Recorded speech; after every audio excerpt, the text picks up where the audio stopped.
Us agraden els seitons en vinagre? Doncs preparar-los és molt senzill.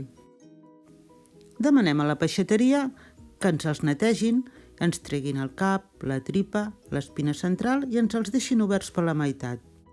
Les espines les podem aprofitar, enfarinades i fregides són boníssimes. Per evitar l'anisakis és millor que els congelem uns 5 dies abans de preparar-los. Per mig quilo de seitons necessitarem 200 ml de vinagre, un parell de grans d'all, julivert, sal i oli d'oliva verge per cobrir els seitons.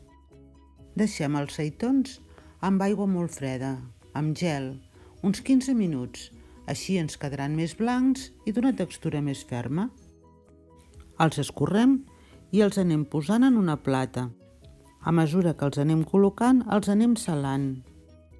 Els deixem uns minuts i els cobrim amb vinagre. Els deixem reposar 3 o 4 hores a la nevera.